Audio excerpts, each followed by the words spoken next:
Monsoon एक तरफ तो दूसरे तरफ ये बड़ा हादसा। ये तस्वीरें आप देखिए, अलग अलग राज्यों में बारिश ने कहर बरपा रखा है और ये तस्वीरों से आप अंदाजा लगा सकते हैं, जहां तक आपकी नजर जाएगी, चाहे पूरब से पश्चिम हो, उत्तर से दक्षिण हो, अलग अलग राज्यों में कमोबेश ऐसे ही हालात हैं। दिल्ली एनसीआर में भी अब बारिश को लेकर अलर्ट जारी किया गया है और हमारे 3 संवाददाता लाइव जुड़ चुके हैं, जिनसे हम जानने और समझने की कोशिश करेंगे कि आखिरकार बारिश को लेकर वहां के राज्यों की स्थिति क्या है, इसके अलावा तमाम जगहों की स्थिति क्या है। एक एक से हम जानने और समझने की कोशिश करेंगे। रमेश हमारे साथ दिल्ली से जुड़ चुके हैं लाइव, और इसके साथ विकास हमारे साथ श्रीनगर से लाइव जुड़ चुके हैं, और देहरादून से अभिषेक हमारे साथ जुड़ चुके हैं। तीनों से हम जानने और समझने की कोशिश करेंगे। सबसे पहले रमेश, आपके पास आना चाहेंगे। जो लगातार गर्मी से हम और आप परेशान थे, तमाम दिल्ली वासी परेशान थे, थोड़ी राहत मिली है, लेकिन इंतजामात किस तरीके से किए गए हैं, क्योंकि आने वाले समय में भारी बारिश का आसार जताए हैं मौसम विभाग ने?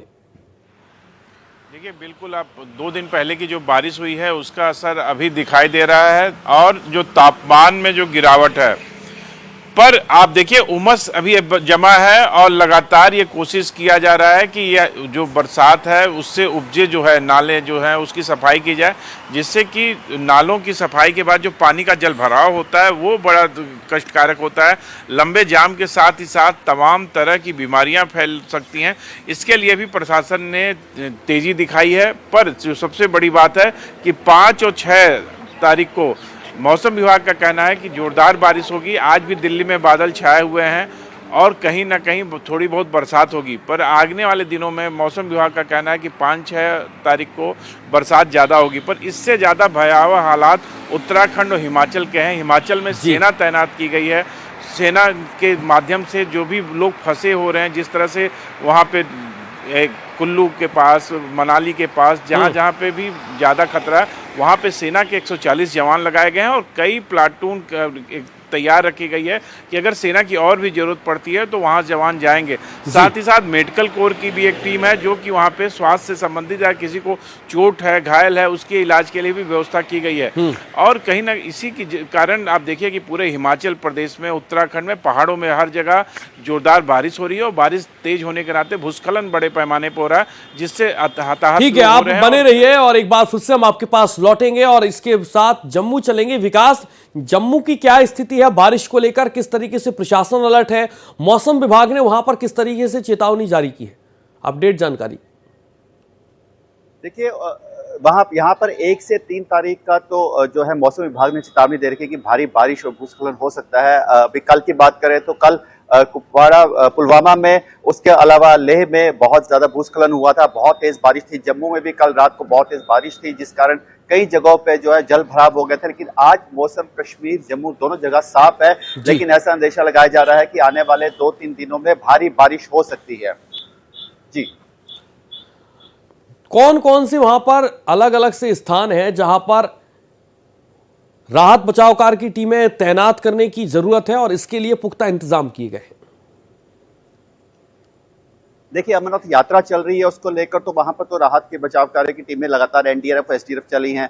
उसके अलावा कल पुलवामा इलाके में जो है वहां पे अपने तैनात किए गए थे बचाव कार्य की टीम, क्योंकि कल वहां पर बहुत ज्यादा पानी आ चुका था, बाढ़ जैसी हालत हो चुकी थी। लेकिन समय रहते शाम तक वो जो हालत थी वो स्थिर हो गई। अब उसके बाद वहां पर जो हालत स्थिर है। लेकिन जितने भी पहाड़ी इलाके हैं, कल किश्तवाड़ की बात करें, किश्तवाड़ में भी वहां पर दक्षिण इलाके में बादल फटा था। उसके अलावा उसके आसपास के इलाकों में बहुत पानी जल भराव हो गया था, नदी नाले बहुत ज्यादा भर गए थे। ऐसे में चेतावनी दी गई थी कि आसपास के इलाकों को खाली करने का अंदेशा हो सकता है।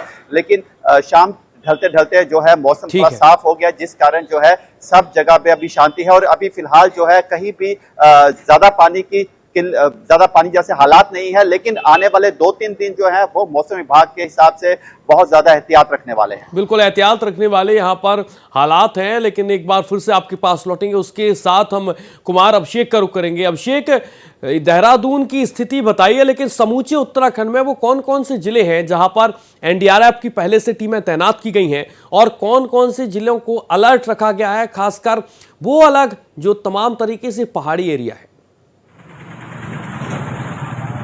बिल्कुल देखिए, अगर देहरादून की हम बात कर लें तो देहरादून में भी आज येलो अलर्ट जारी किया गया है। हालांकि अभी धूप है, लेकिन बादलों की जो मूवमेंट है वो लगातार जारी है और पूरे प्रदेश में 6 ऐसे जिले हैं जहां पर अभी भी येलो अलर्ट और साथ ही 2 जिलों में रेड अलर्ट जारी किया गया है। तो कह सकते हैं कि अगले 24 घंटे उत्तराखंड के लिए, खासतौर से पहाड़ों के लिए और भी ज़्यादा मुश्किल भरे हो सकते हैं।